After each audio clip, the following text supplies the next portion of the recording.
This is just going to be a really quick video today. And today I'm going to look at Donald Trump and Zelensky and look at the argument that they had that was broadcast all over the world. And to be honest, it was very interesting watching that. It was much more interesting than politics usually is. And in my opinion, more of this should be done. We should be able to watch what these people are saying to each other and make our own minds up based on that, because that's how you get all the facts. So I'll start by saying fair play to the JD Vance and Donald Trump for doing that, to be honest. But the interview, it's the argument, I mean, you can't really call it a debate because it was literally more like an argument. In my opinion, Donald Trump come out on top big time. Now, you got a lot of people on the internet making excuses for Zelensky, saying he was ambushed. No, he wasn't ambushed. He was invited to the United States and he was told facts by Donald Trump. That's not being ambushed. He needed to hear that. We've got to stop funding this psychopath. Zelensky is a complete and utter psychopath, in my opinion. So we should stop funding him. He's a warmonger, and you know, he's an idiot. And he come across as an idiot on that interview, and that's why you've got the Zelensky supporters getting irritated, because they know that he lost that argument. He lost it big time, and he was made look stupid. He looked like a child asking his dad for more sweets, and his dad was saying no, and the child couldn't take no for an answer. That was the vibes I was getting off it. And in my opinion, Donald Trump, who I've never been a big fan of in the past, you can watch my videos and you'll never hear me bigging up Donald Trump. Obviously you can't watch all my videos because my old channel's been taken down, obviously, but you know, you can watch the videos that are up, and some of them have been up for years. And I've never been a big fan of Donald Trump, but in this instance, I think he's 100% right. And it's not that I've never been a big fan of Donald Trump. That's wording it wrong, really. I've never trusted Donald Trump. I've always thought he's just the same as the rest of them. But so far, so good. He seems to be proving that he's not just the same as the rest of them. In my opinion, he's had a very good start to his presidency. He's pretty much stopped World War III, which is brilliant. And he's promoting freedom of speech and criticising Europe for the decrease of freedom of speech, the recession of freedom of speech that we've had in Europe and Britain over the last few years. Now, like I said earlier, I've got no freedom of speech. They took my YouTube channel down. I had 30,000 subs. I had 19 million views. I was owed thousands of dollars, tens of thousands of dollars by YouTube. Well, by Google, because Google own YouTube, obviously. And they shut my channel down. They felt no way about it. So why should I pay tax in this country? Because in my opinion, when you're paying tax towards the government, you're paying the tax towards the government because the government are working for you. If the government are working against you, then why should you contribute towards your own oppression? I know that we're all contributing towards our own oppression in some shape or form, or at least most of us are, because most of us are oppressed and most of us are paying tax, or at least most working people are paying tax. So, you know, why should you pay tax if you're not even being given freedom of speech and freedom of expression? Now, Donald Trump, obviously, and JD Vance value freedom of speech and freedom of expression. Now, that's really good to me. I wish Keir Starmer was more like that, because Keir Starmer doesn't value freedom of speech, freedom of expression, and freedom of thought. He's got no respect for any of them rules whatsoever. Any of them, you know, he hates it. That's why he won't even dismiss blasphemy laws when a Muslim politician asked him about the potential of blasphemy laws being introduced to the United Kingdom. And Keir Starmer didn't even say no chance, that's ridiculous. I mean, I'm a Christian. I believe in God, I believe in the Bible, and I believe in Jesus. But I still don't believe in blasphemy laws, because I also believe in freedom of speech and freedom of expression. At the end of the day, I look at it like this. God does not need us to fight his battles for him. God can win his own battles without us fighting it for him. So blasphemy laws are absolutely ridiculous, and anybody that suggests otherwise has obviously got no respect for freedom of speech and freedom of expression and for freedom of thought.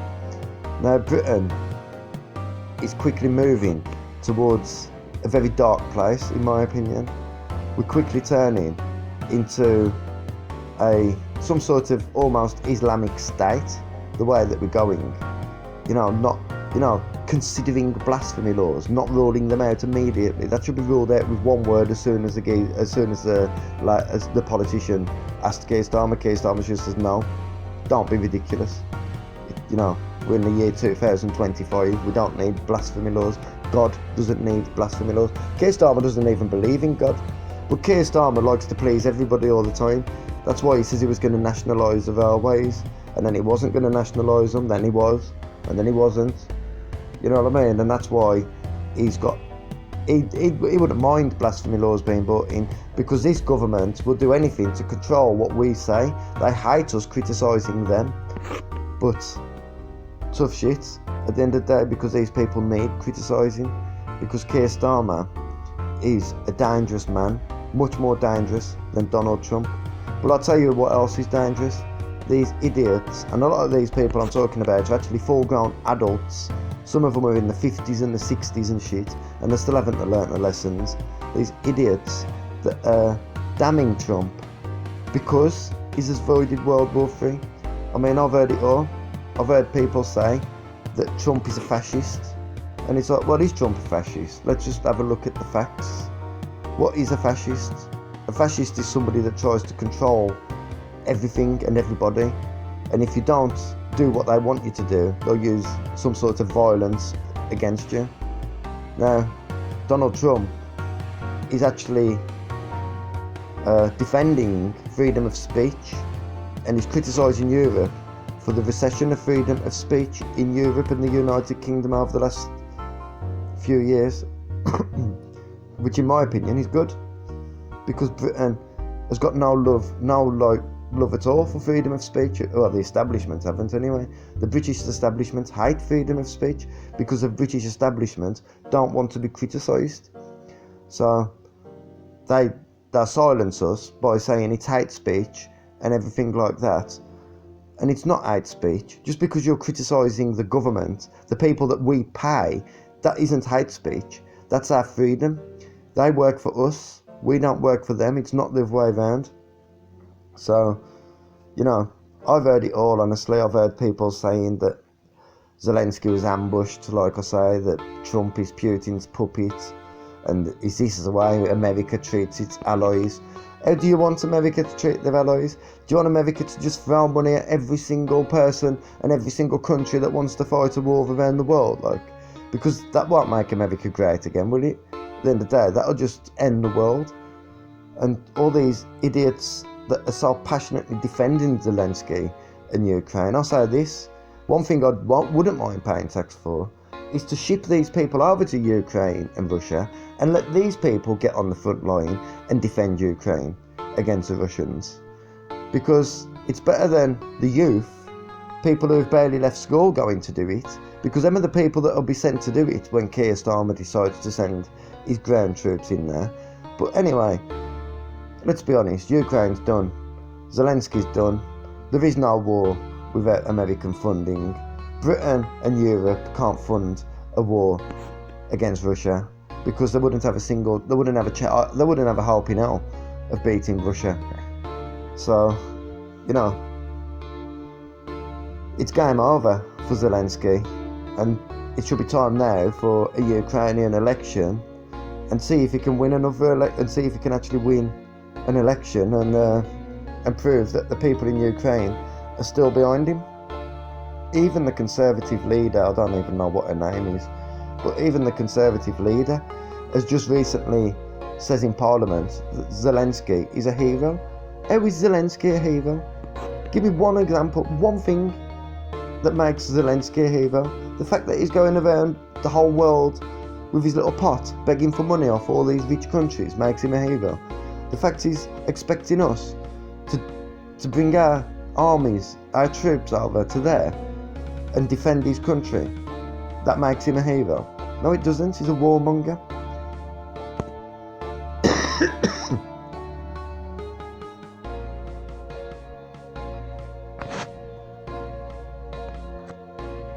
And there's a lot of idiots in Britain that don't seem to recognise that. You know, they don't seem to remember what a warmonger is, and they don't seem to remember the downside of war, the fact that the people are going to die if we fight a war, and it'll be mainly young people that have volunteered to join the army that will die.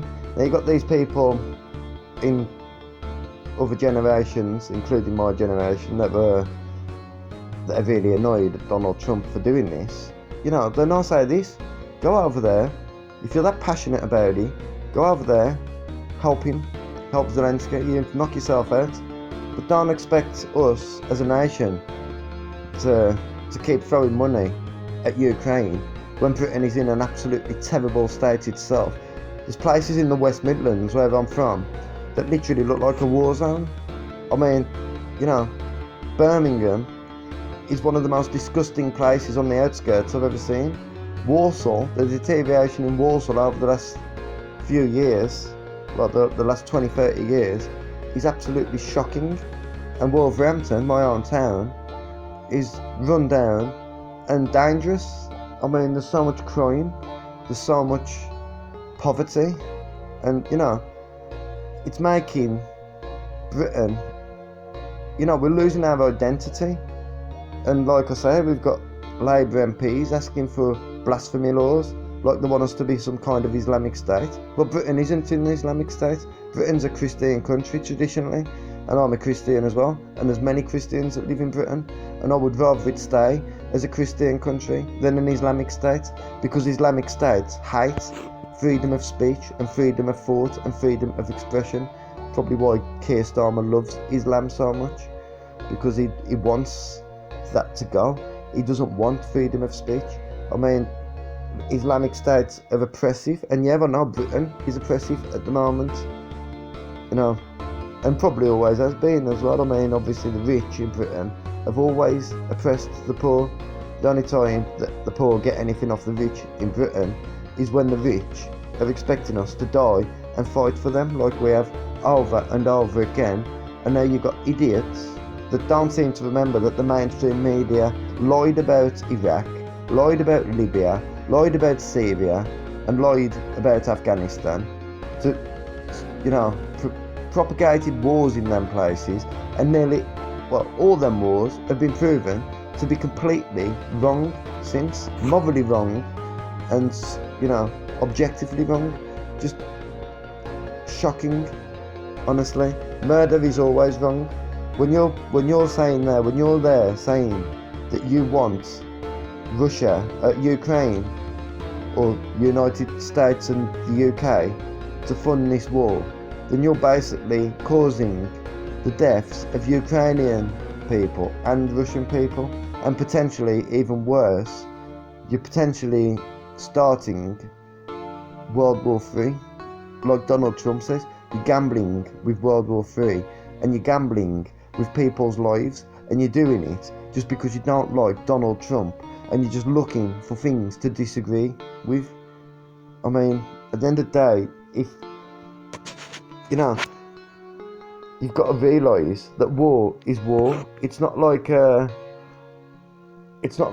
fun thing or a casual thing. You're talking about war against one of the most powerful nations in the world. You're talking about potentially starting a nuclear war, you know, because America and Russia are nuclear powers, and if it escalates, you know, wars can escalate quick. So these idiots on the internet that keep talking nonsense and keep saying things like Trump is Putin's puppet, then obviously if Trump's Putin's puppet, then Keir Starmer's Zelensky's puppet, isn't he? If you're going to use that logic. Honestly, absolutely moronic, and I just cannot believe what I am hearing from some of these idiots. I'm in absolute shock. But I'll leave it at that anyway. Thanks for watching. I'm out.